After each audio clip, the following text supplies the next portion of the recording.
السلام علیکم ورحمۃ اللہ وبرکاتہ۔ الحمد للہ رب العالمین والصلاة والسلام علی سید الاولین والآخرین نبینا محمد وعلی آلہ واصحابہ ومن تبعہم بإحسان الی یوم الدین، اما بعد فاعوذ باللہ من الشیطان الرجیم، بسم اللہ الرحمن الرحیم۔ أم حسبت أن أصحاب الكهف والرقيم كانوا من آياتنا عجبا؟ صدق الله العظيم وصدق رسوله النبي الأمين الكريم، ونحن على ذلك لمن الشاهدين والشاكرين۔ یہ سورہ کہف کی ایک آیت ہے جس کا نمبر ہے 9، جس میں اللہ جل شانہ فرماتے ہیں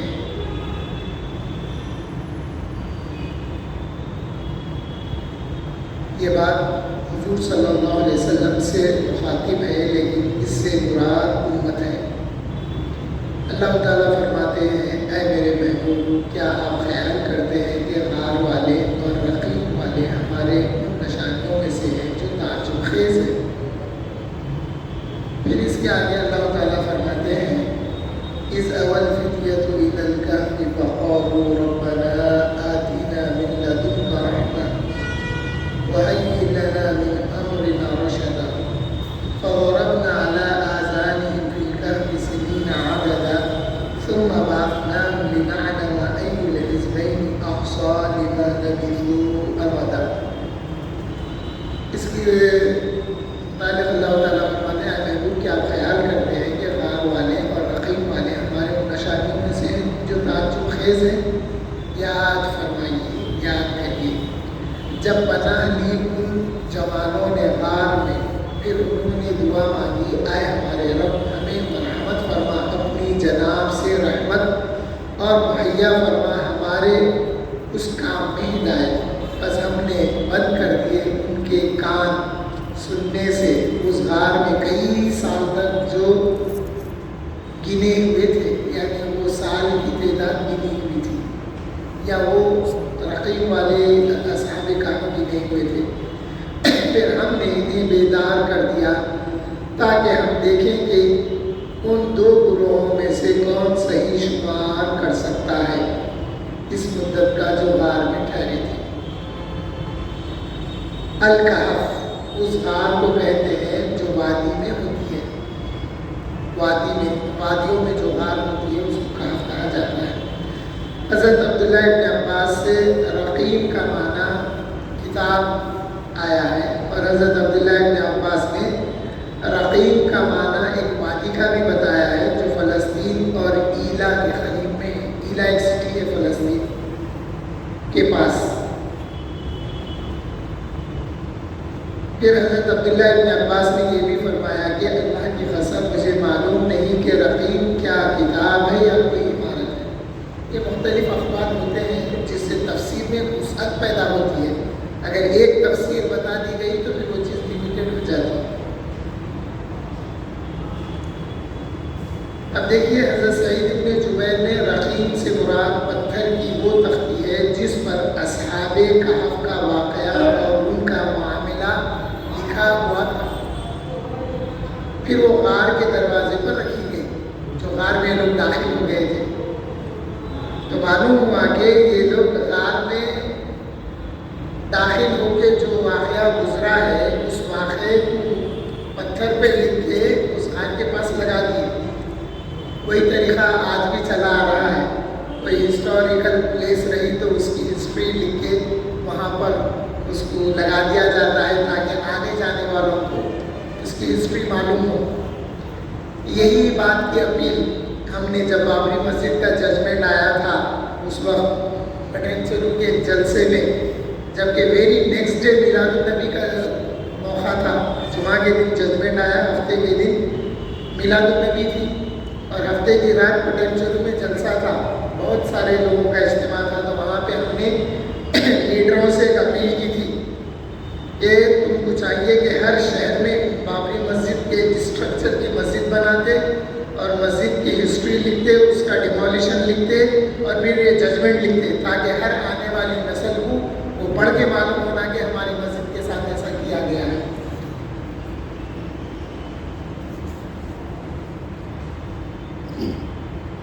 امام سدی فرماتے ہیں جب اصحاب کہف کے اسماء ایک پتھر پر لکھے گئے، بادشاہ نے وہ اسماء لکھوائے تھے، اس نے یہ بھی لکھوایا کہ یہ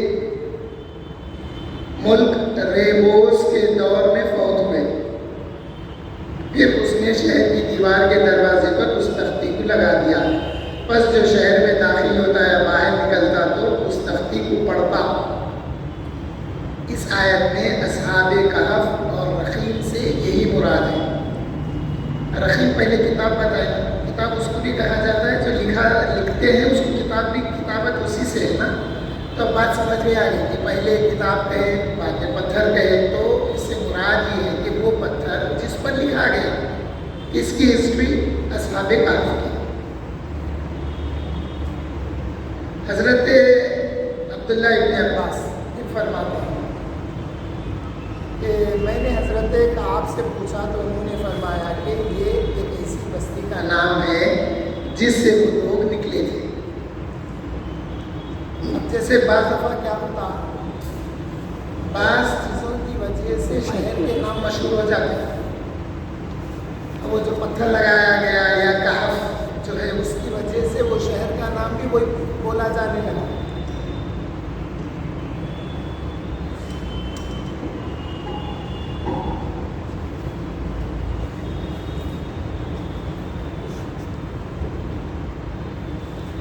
حضرت امام ابی حاتم نے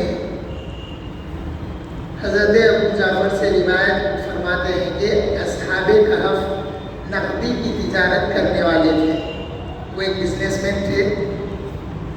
اور حضرت نعمان بن بشیر حضور صلی اللہ علیہ وسلم کے صحابی سے روایت کی گئی ہے، انہوں نے رسول اللہ صلی اللہ علیہ وسلم کو اصحاب رقیم کے متعلق سوال کرتے ہوئے سنا. کسی نے حضور سے سوال کیا کہ یا رسول اللہ یہ اصحاب رقیم کیا ہے؟ حضور صلی اللہ علیہ وسلم نے فرمایا 3 افراد ایک غار میں داخل ہوئے. 3 افراد ایک غار میں داخل ہوئے تو ایک پتھر پہاڑ سے لڑک کر ان کی غار کے منہ پر آ گیا. آگے تفصیل آئے گی، اس میں تھوڑا سا کلیریفیکیشن دیتے ہوئے آگے بڑھتا ہوں. جب یہ لوگ جا رہے تھے تو بارش اور آندھی سے بچنے کے لیے جب یہ غار میں داخل ہو گئے تو وہ پتھر اس غار کے منہ پہ آ گیا اور ان پر نکلنے کا راستہ بند کر دیا.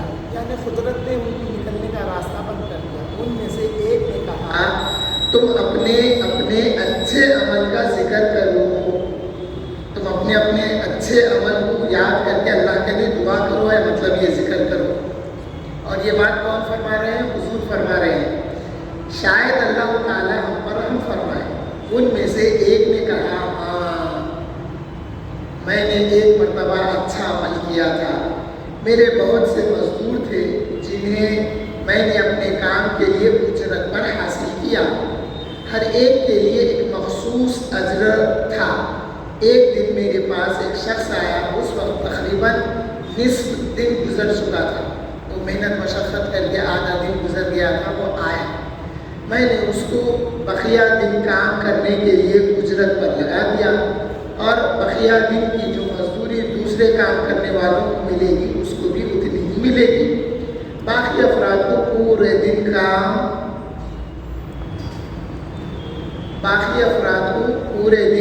کام کراؤں گا. پورا دن کام کرنے والوں میں ایک نے کہا تو اس کو بھی ہماری مثل اجرت دے رہا ہے جبکہ اس نے صرف آدھا دن کام کیا ہے. میں نے اس سے کہا میں نے جو تیرے ساتھ شرط رکھی ہے، جو ایگریمنٹ کیا ہے، جو کنڈیشن رکھا ہے اس میں کوئی کمی نہیں کر رہا ہوں. یہی معاملہ تو اس امت کا ہے. حضور صلی اللہ علیہ وسلم نے بنو اسرائیل اور یعنی یہود اور نصارہ اور اس امت محمدی کی مثال دی. حضور صلی اللہ علیہ وسلم نے جو فرمایا کہ دیکھو اللہ تعالیٰ نے ایک کام پر ایک قوم کو لگایا، وہ قوم آدھے دن تک کام کری، اس کے بعد وہ آگے کام نہ کر سکی، تھک گئی. پھر اللہ نے اس کام کو کنٹینیو کرنے کے لیے دوسری قوم کو لگایا، وہ عصر تک کام کی، اس کے بعد ان سے کام آگے نہیں بڑھ سکا. پھر ایک قوم کو لگایا جو عصر و مغرب تک کام کیا، تو اللہ نے ظہر تک کام کرنے والوں کو بھی پوری اجرت دی اور عصر تک کام کرنے والوں کو بھی پوری اجرت دی، اور جو عصر سے مغرب کے درمیان کام کیے ان کو بھی اجرت پوری ملی. پھر حضور نے مثال دیا کہ اللہ نے یہودیوں کو دین کے لیے جب چنا تو وہ آدھے دن تک دین کا کام کر کے تھک گئے. پھر نصارہ کی مثال دی، پھر اس امت محمدی کی مثال دی، اور یہ بھی فرمایا کہ اس امت کی عمر کم ہوگی مگر اجرت میں اللہ تعالیٰ جو اجر دے گا وہ بہت زیادہ ہوگا. تو یہاں بھی وہ شخص نے جو جس سے ایگریمنٹ کیا تھا ان کو اس کے مطابق دے رہا، تو اعتراض کرنے کی ضرورت نہیں تھی. جو ایگریمنٹ ہوا ہے وہ تو مل رہا، جبکہ اس نے صرف آدھا دن کام کیا. میں نے کہا میں نے جو تیرے ساتھ شرط رکھی تھی اس میں کوئی کمی نہیں کروں گا، میرا اپنا مال ہے، اس میں جسے چاہو تصرف کرو، جس کو چاہے جیسے چاہے دو. وہ شخص ناراض ہو گیا اور اپنی اجرت کو چھوڑ کر چلا گیا. میں نے اس کا حق گھر میں علیحدہ رکھ دیا جتنا کہ اللہ تعالیٰ نے چاہا، یعنی جتنا تھا میں نے اس کا الگ رکھ دیا، اس کو یوز نہیں کیا، اس کو کوئی اور معاملے میں استعمال نہیں کیا. پھر میرے پاس ایک گائے کا ریوڑ گزرا، میں نے اس شخص مزدور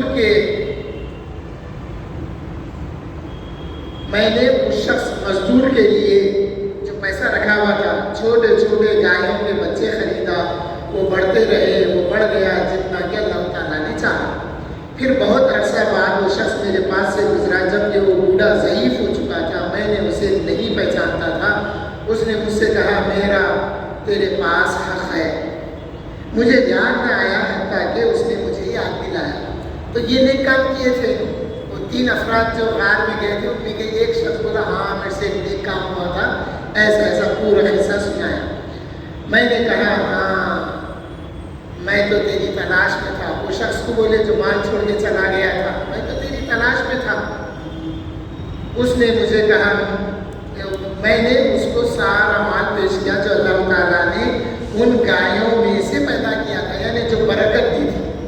میں نے کہا یہ گائے تیرا حق ہے.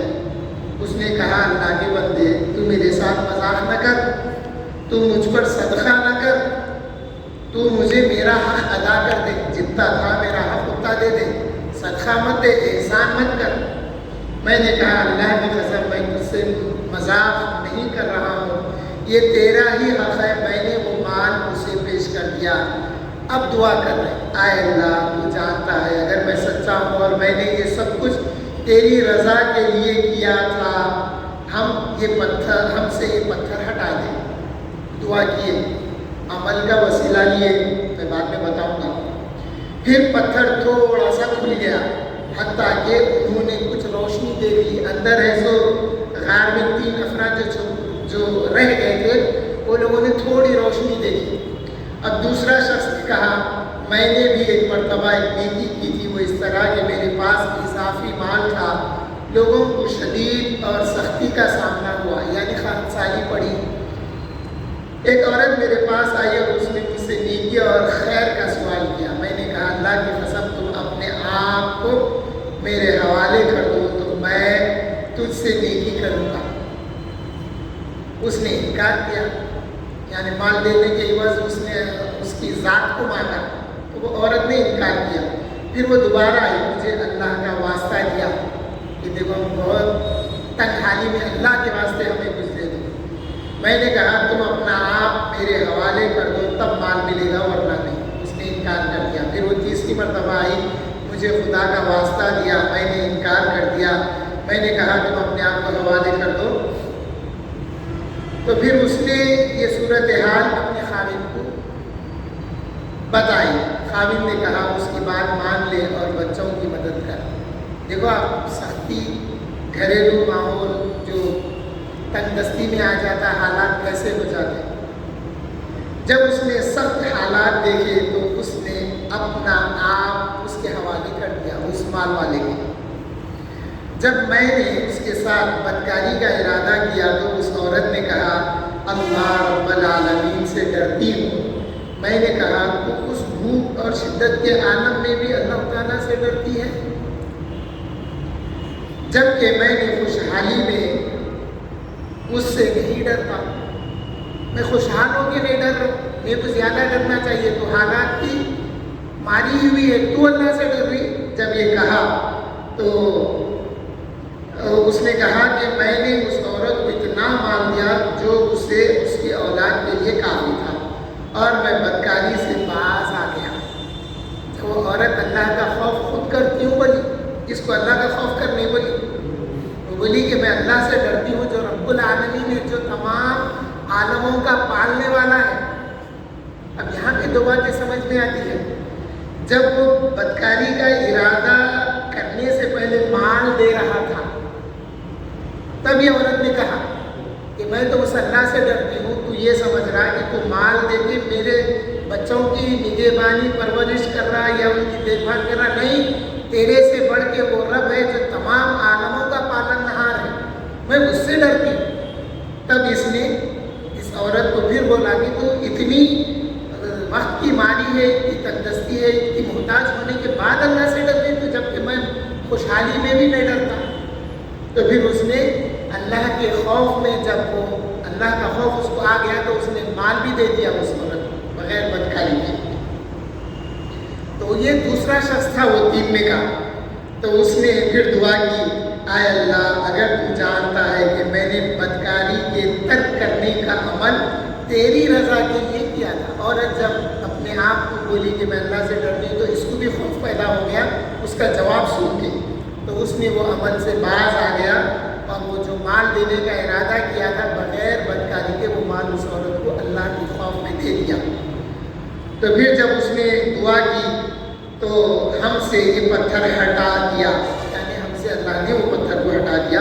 پھر پتھر تھوڑا سا مزید ہٹ گیا، حتیٰ کہ انہوں نے مزید روشنی دیکھی اور انہیں راستہ کھل جانے کا یقین ہوا۔ اتنا کھل گیا تھا کہ اب یقین ہوا کہ تھوڑا کھل گیا تو باہر آ جاتا۔ تیسرے نے کہا میں نے بھی ایک دفعہ نیکی کی تھی، میرے دو بوڑھے والدین تھے، وہ بڑھاپے کو پہنچ چکے تھے، میرا بکریوں کا ریوڑ تھا جنہیں میں چراتا تھا، میں اپنی بکریوں اور اپنے والدین کے درمیان آتا جاتا رہتا تھا۔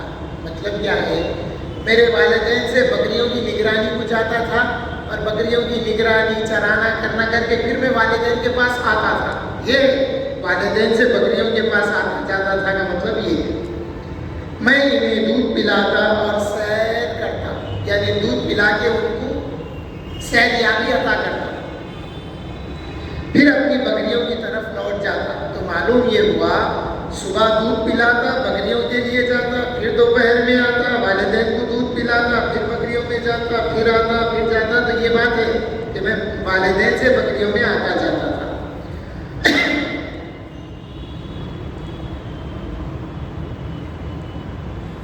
میں انہیں دودھ پلاتا اور سیر کرتا، پھر اپنی بکریوں کی طرف لوٹ جاتا۔ ایک دن سخت بارش آئی جس کی وجہ سے میں رک گیا۔ میں اپنے والدین کے پاس دیر سے پہنچا۔ میں اپنے گھر والوں کے پاس آیا، میں اپنے کمرے میں داخل نہ ہو سکتا حتیٰ کہ میں نے بکریوں کو دودھ لیا۔ پھر میں اپنے والدین کے پاس گیا تاکہ انہیں دودھ پلاؤں، تو وہ سوئے ہوئے تھے۔ ایک دوسری روایت میں جو عورت کا ذکر آیا وہ شخص اپنی چچازاد بہن کا ذکر کیا، وہ میری چچازاد بہن تھی، بہت خوبصورت تھی وغیرہ وغیرہ۔ اور یہاں پہ ایک دوسری روایت میں یہ ہے کہ جب میں گھر کو آیا تو بچے میرے رو رہے تھے، ان بچوں کو روتا ہوا چھوڑ کر میں جب دودھ لے کے والدین کے لیے گیا تو والدین سو چکے تھے۔ مجھے ان کو بیدار کرنا بھی اچھا نہ لگا، اور اپنی بکریوں کو اکیلا چھوڑنا بھی میرے لیے باعث پریشانی تھا۔ جنگل میں بکریوں کو چھوڑ دینا باعث پریشانی تھا۔ میں والدین کے سرحانے بیٹھا رہا، بکریوں کو چھوڑ دیا، حالانکہ وہ چھوڑنا میرے لیے رزق تھا، اور میں کیا کیا، والدین کے سرانے بیٹھ گیا، اور دودھ کا برتن میرے ہاتھ پر تھا، نیچے تھا، نہیں بول رہے، ہاتھ پر تھا، یعنی ہاتھ میں دودھ کا برتن لے کے منتظر تھا کہ والدین کی آنکھ کھلے اور ان کے لیے دودھ پیش کرو، حتیٰ کہ وہ صبح کے وقت بیدار ہوئے، میں نے انہیں اس وقت دودھ پیش کیا۔ یہ واقعہ ہو گیا۔ اب اس کا واسطہ لے رہے ہیں، اے اللہ اگر تو جانتا ہے کہ میں نے یہ عمل تیری رضا کے لیے کیا تھا تو تو ہم سے پتھر ہٹا دے۔ اللہ تعالیٰ نے وہ پتھر ان سے ہٹا دیا اور وہ تمام اپنے اپنے گھروں کے پاس چلے گئے، یعنی وہ غار سے نکلے اور چلے گئے۔ اب اس حدیث کو سہارا لے کر عمل سے انکار نہیں ہے۔ اگر آج کوئی یہ کہتا ہے کہ دیکھو اصحاب کہف کے لیے وہ پتھر کھل گیا تھا، وہ لوگ دعا کیے عمل کا، اپنے اچھے عمل کا، ان کے گمان میں جو عمل تھا تو اللہ نے ان کے لیے خلاصی عطا کی ہے، تو ٹھیک ہے یہ بات اپنی جگہ ہے، مگر غور طلب بات یہ ہے کہ یہ واقعہ حضور بیان کر رہے ہیں اور حضور سے پہلے کا واقعہ ہے یہ۔ اب حضور آنے کے بعد میں ہم اپنے عمل کی طرف نہیں جائیں گے، ہمارا عمل کتنا ہی مقبول ہو جائے اللہ کے پاس، بغیر حضور کے وسیلے کے ہم اپنے عمل کا وسیلہ نہیں لے سکتے۔ اب اگر کوئی پوچھے اس کا ریفرنس کیا ہے، تو ہماری تو عادت ہے نا، اہل سنت والجماعت کا اس کیسے قرآن حدیث سے ہٹ کے نہیں بولتے، تو قرآن بھی حضور کے وسیلے کا ذکر کر رہا ہے اور حدیث بھی حضور کے وسیلے کی ذکر کر رہی ہے۔ اللہ تعالیٰ فرما رہے وَإِذْ ظَلَمُوا أَنفُسَهُمْ جَاءُوكَ آیا، اے محبوب جب یہ خطائیں ہو جائیں ان سے اور آپ کے پاس آئیں اور اللہ سے دعا کریں، آپ بھی ان کے لیے دعا کریں تو اللہ ان کو معاف کرنے والا ہے۔ تو اللہ خود راستہ بتا رہا ہے کہ اپنے محبوب کے پاس جاؤ۔ پھر حضور نے ایک دفعہ ایک صحابی کو ایک عمل سکھایا، دعا سکھائی، وہ صحابی آگے عرض کیے یا رسول اللہ میری آنکھوں کی بینائی کمزور ہے، یا رسول اللہ آپ میرے لیے دعا فرمائیے۔ تو حضور فرمائے کہ اگر تم صبر کرو تو تمہارے لیے اجر ہے، اور اگر تم چاہو تو میں تمہارے لیے دعا کرتا ہوں۔ تو وہ صحابی عرض گزار ہوئے یا رسول اللہ آپ میرے لیے دعا کیجیے۔ اب یہ باتوں کو یوں پڑھ کے سنا دے کے آگے بڑھ جانا نہیں، ہم عقیدہ بھی بتاتے ہیں۔ صحابی نے اجر پر آنکھوں کو زیادہ اہم سمجھا، فوقیت دی اجر پر بینائی کو۔ اب یہ بینائی ان کے گھر کے لیے بھی ہو گئی، یعنی جب بینائی رہے گی تو گھر میں زندگی گزر بسر کے لیے بھی ہوگی، آنے جانے میں سہولت ہوگی، سب کچھ ہوگا۔ مگر اس میں ایک پہلو یہ ہے کہ یا رسول اللہ اجر تو اپنی جگہ ہوں گا، مگر اس اجر سے بڑھ کر یہ اجر ہے کہ میں آپ کے پاس حاضر ہوں، آپ کے پیچھے نماز پڑھوں اور آپ کو جب دیکھتا رہوں گا تو جو اجر وہ ملے گا اس اجر سے میرے عقیدے میں، میری سمجھ میں یہ اجر زیادہ ہے کہ بینائی آنے سے آپ کا دیدار ہو سکے گا، آپ کے پیچھے نماز ادا کر سکوں گا۔ یہ ہے عقیدہ صحابہ کا۔ صحابہ کے عقیدے کو کھول کے بولنا پڑتا۔ پھر حضور نے کہا کہ اے شخص میں اللہ کے پاس ضرور تیرے لیے دعا کرتا ہوں، تو ایسا کر، تو اچھا سا وضو کر، 2 رکعت نماز ادا کر، اس کے بعد یوں دعا کر۔ حضور اس کو دعا سکھائے، کیا سکھائے؟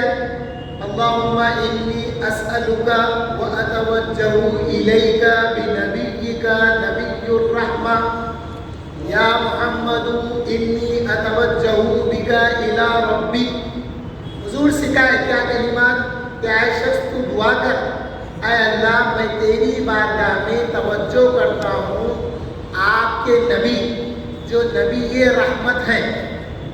اس کے بعد پھر حضور کی طرف توجہ ہے، یا محمد صلی اللہ علیہ وسلم انی اتوجہ بک الی ربی، یا محمد صلی اللہ علیہ وسلم میں آپ کی وجہ سے اللہ کے پاس اپنا مدعا رکھتا ہوں، یا اللہ کے پاس میں عرض کرتا ہوں کہ اے اللہ، یا رسول اللہ آپ میری اس میں شفاعت فرمائیے، سفارش فرمائیے۔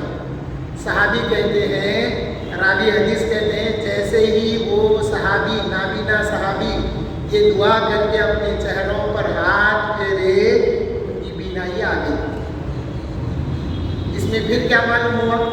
اس میں معلوم ہوا کہ جب دعا کی جاتی ہے تو اپنے ہاتھوں کو چہرے پر پھیرنا، یہ معلوم ہوتا ہے، یہ سنت رسول بھی ہے اور سنت صحابہ بھی ہے، یہ مار لینا نہیں ہے دعا کر لے کے۔ اب بعض موقع ایسے رہتے چہرے پہ ہاتھ نہیں پھیر سکتے، جیسا کھانا کھانے کے بعد دعا کیے تو چہرے پہ ہاتھ نہیں پھیر سکتے، ایسے موقعوں پر بہتر یہ ہے کہ ہاتھ اٹھا کے دعا نہ کی جائے۔ اگر ہاتھ اٹھا کے دعا کی جائے تو پھیرنا ضروری نہیں ہے، مگر جہاں نماز کے بعد میں یا دیگر اوقات میں دعا کرتے ہیں ہاتھ اٹھا کے، تو ان ہاتھوں کو اپنے چہروں پر پھیر لینا صحابی کی سنت سے ثابت ہے۔ اور یہ بھی معلوم ہوا کہ حضور کا وسیلہ لینے سے دعا قبول ہوگی اور حضور کی توجہ سے دعا فوری قبول ہوگی۔ اس لیے آدم علیہ السلام نے جب جنت میں حضور کا نام لیے تو اللہ نے ان کو کلمات سکھائے، کلمات سکھانے کے بعد میں وہ کلمات قرآن میں بھی آ گئے۔ اب لوگ یہ سمجھتے کہ یہ جو دعا ہے نا، ربنا ظلمنا انفسنا وان لم تغفر لنا لنکونن من الخاسرین، اے اللہ، اے پروردگار، اگر آپ ہماری مغفرت نہ فرماتے ہوتے تو ہم خسارے میں ہوتے۔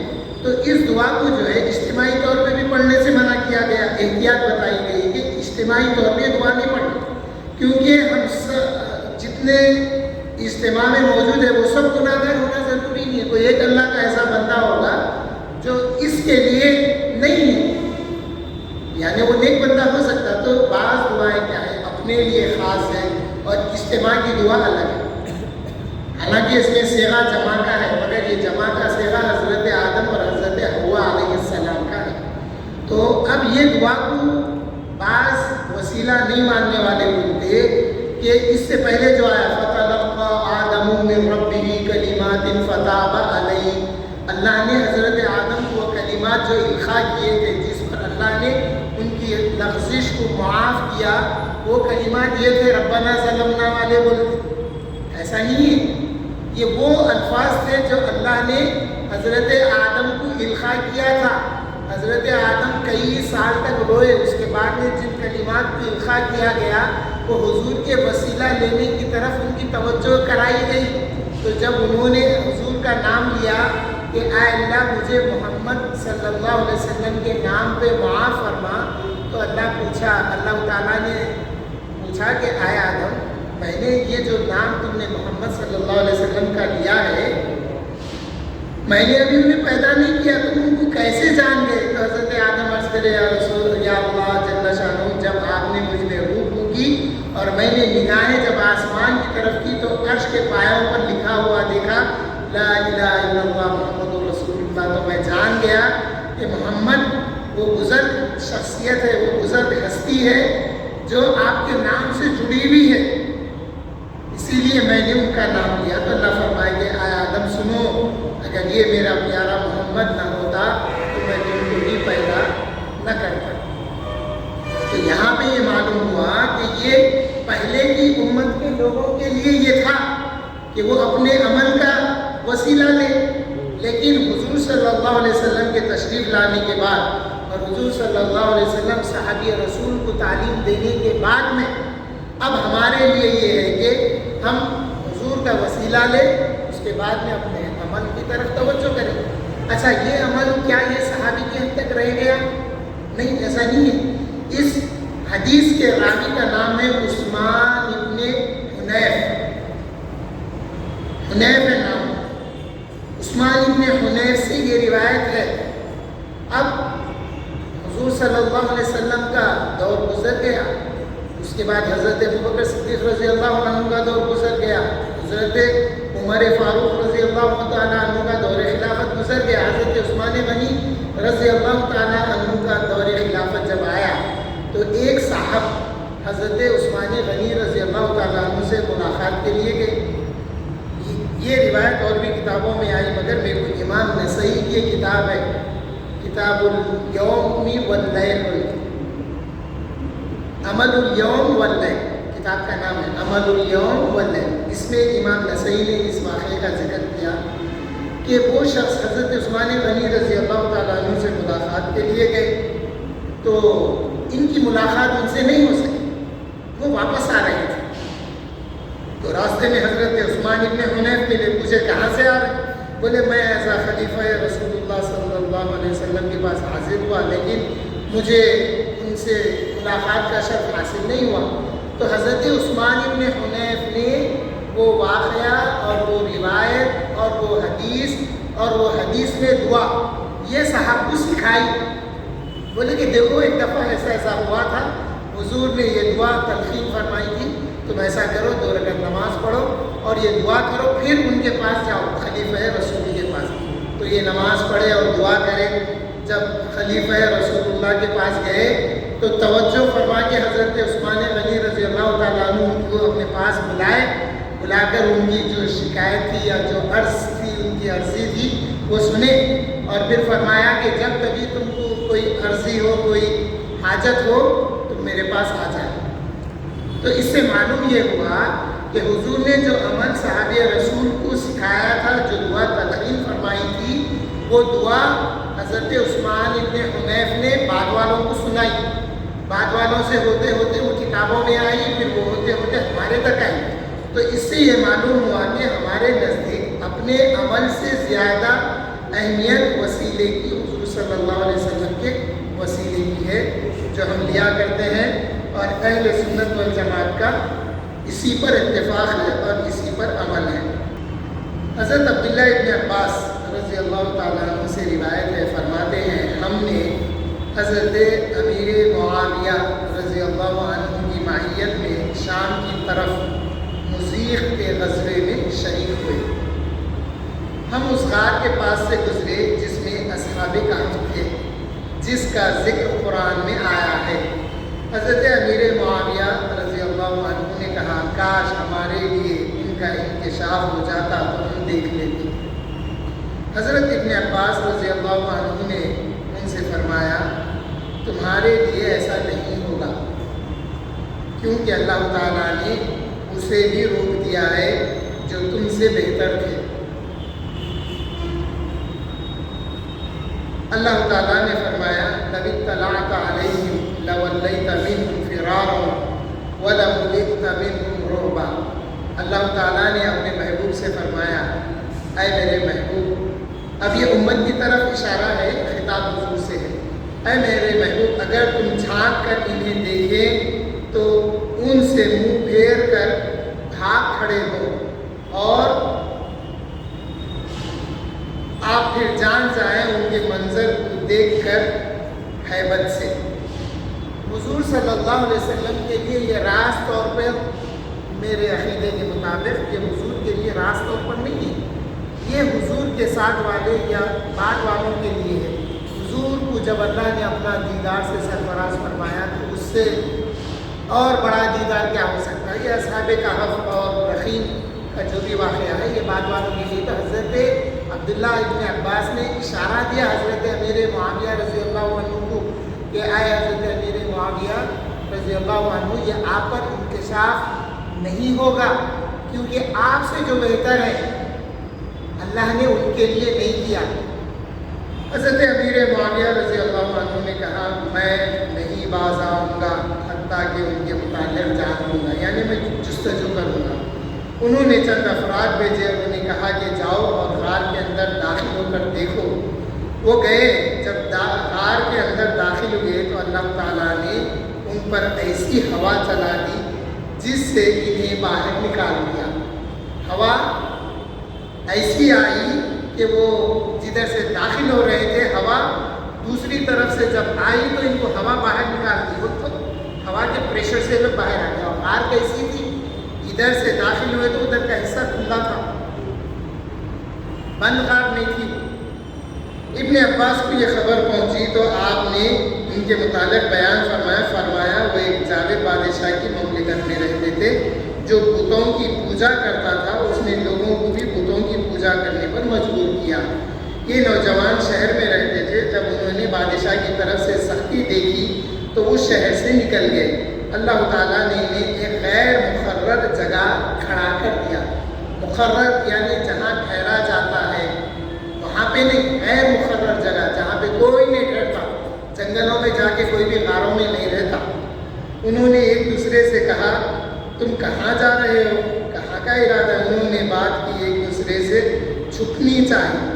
کدھر جا رہے ہیں معلوم نہیں, بس نکل گئے, شہر سے باہر نکل گئے, کیونکہ بادشاہ بتوں کی پوجا کرتا تھا اور اہل مملکت یعنی اس کی اہل جو تھی رعایا کو بھی بتوں کی پوجا کی طرف ترغیب دیتا تھا, زبردستی کرتا تھا. تو بادشاہ سے چھٹکارے کے لیے نکل گئے, کیونکہ ہر ایک یہ نہیں جانتا تھا کہ دوسرا کس مقصد کے لیے باہر نکلا. انہوں نے ایک دوسرے سے عہد لیا کہ ایک دوسرے کو سچی بات بتائیں گے, اگر تو وہ ایک بات پر جمع ہوئے تو بہتر, ورنہ دوسرے کی بات کو چھپا کر رہیں گے. یعنی تینوں اتفاق رائے کرے تو ٹھیک ہے, نہیں تو تینوں آپس میں ایک دوسرے کی بات کو چھپا کے رکھیں گے, کسی اور سے بیان نہیں کریں گے. بس وہ ایک بات پر جمع ہوئے تو اب دعا کیا کرنے لگے. وقالوا, تو وہ تینوں نے کہا, ربنا رب السماوات والارض, اے ہمارے پروردگار جو تو رب ہے زمینوں اور آسمان کا, لن ندعو من دونه الہا لقد قلنا اذا شططا هؤلاء قوم اتخذوا من دونه آلہہ. اب یہ جو قوم کی کیفیت تھی وہ سب بولنے لگے کہ اے اللہ ہماری قوم جو ہے تیرے علاوہ ایک معبود کو عبادت کر رہی ہے. وہ یہ دعا کرنے کے بعد میں فمن ازلم ممن افترى على الله كذبا واذ اعتزلتموهم وما يعبدون الا الله فاووا الى الكهف ينشر لكم ربكم من رحمته ويهيئ لكم من امركم مرفقا. یہ دعا کرنے کے بعد میں وہ لوگ بیٹھ گئے ایک جگہ, اور ان کے گھر والے انہیں تلاش کر رہے تھے کہ وہ کہاں چلے گئے. معاملہ بادشاہ کے پاس لایا گیا. اس نے کہا کہ آج کے دن ان لوگوں کی شان ہوگی, لوگ نکلے. وہ بادشاہ نہیں جانتا تھا کہ وہ کہاں چلے گئے. اس نے تانبے کی ایک تختی منگوائی اور اس میں ان نوجوانوں کے نام لکھ کر اپنی الماری میں رکھ دیا, محفوظ کر دیا نام. اللہ کا ذکر اللہ تعالیٰ کے اس ارشاد سے ہے, ام حسبت ان اصحاب الکہف والرقیم, رقیم سے مراد وہ تختی ہے. دیکھیے کہاں کہاں سے بات ہو رہی ہے, اور یہ سب ممکن ہے. پہلے تو بادشاہ ان کے نام لکھ کے محفوظ کر لیا تاکہ جب پکڑے جائیں تو معلوم ہو کہ یہ نام کوئی سے نہیں ہے. یہ بھی ہوا. جب واقعہ ہوا تو ان میں کون کون تھے وہ نام لکھ کے وہاں کے پاس لگا دیے.